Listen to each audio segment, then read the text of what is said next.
mga mi!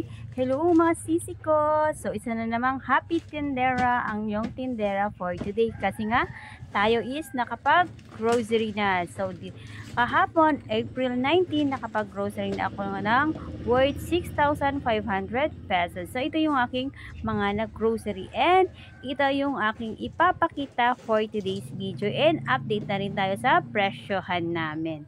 So first is meron ako dito mga Pure Brand Junior 400 grams. Ang bentahan ko is 225 pesos. And then, umpisa natin yung first box natin. Meron akong biniling Hansel na may pa-free na isa.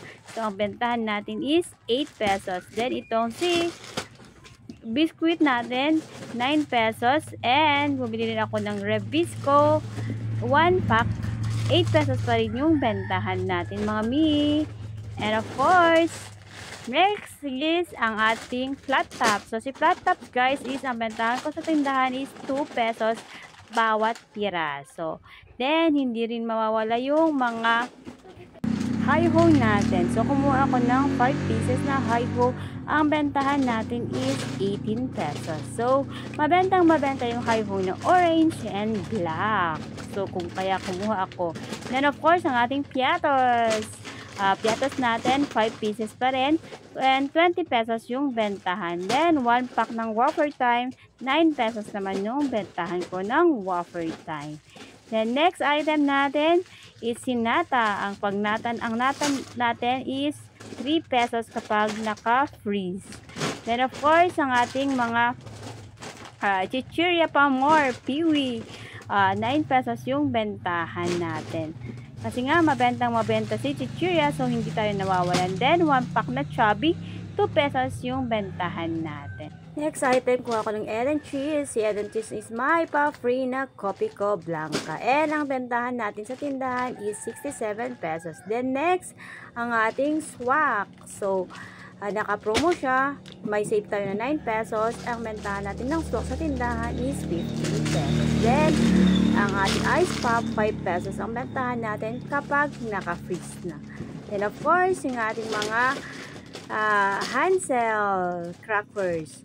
Then 8 pesos yung bentahan. Then ating Skyflex, 8 pesos pa rin.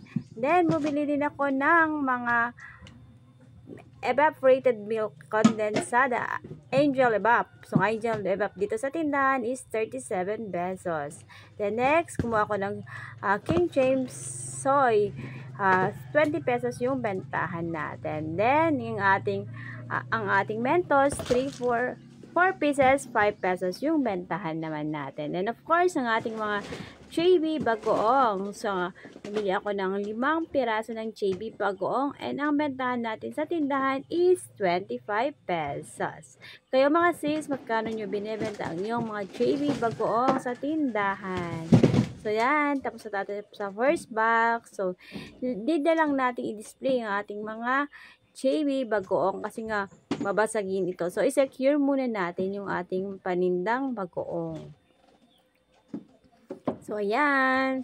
Ganito talaga yung buhay nating tindera kapag tapos natin mag-grocery, displaying time na rin.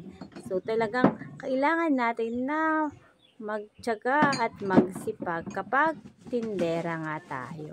So, next pack tayo. Tignan naman natin yung laman ng ating second box. So, ano ba yung mga nabili natin dito sa ating second box? So, ayan, charan! So, bubili ako ng 1 Thai Great Taste White. Ang bentahan sa tindahan is 16 pesos. And next item natin is yung ating mga juice. So, bubili ako ng pineapple juice tang. So, ang bentahan sa tindahan is 23 pesos. Then, 1 Thai na Eden cheese na maliliit. Ang bentahan naman dito sa amin is 20 pesos. Then, ang ating mga asukal, bumili ako ng asukal na by half. So, ang bentahan natin na half kilo na sugar natin is 38 pesos.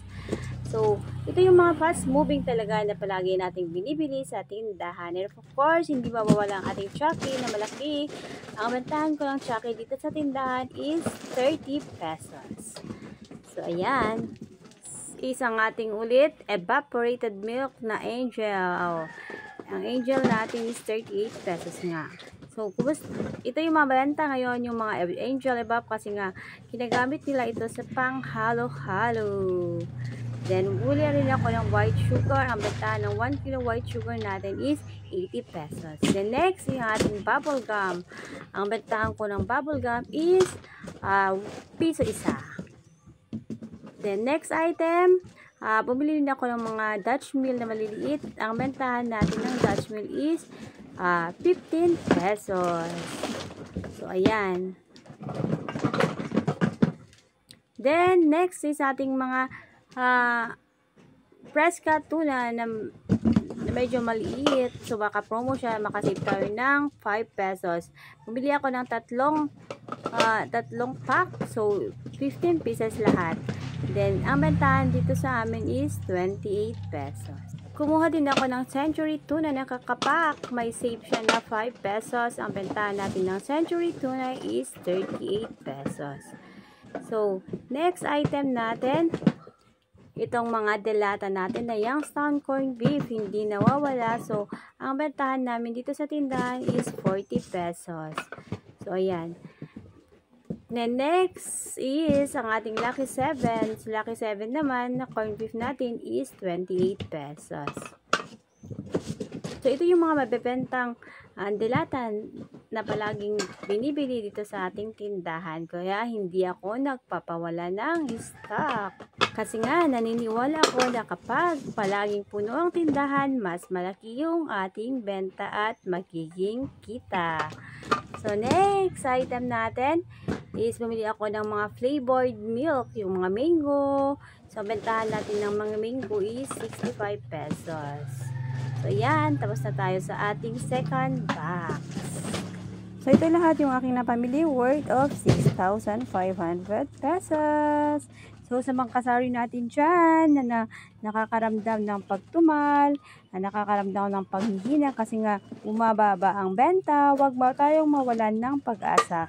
Isipin natin na one day ang ating maliit na tindahan is pasasaan ba't lalaki rin. God bless us all!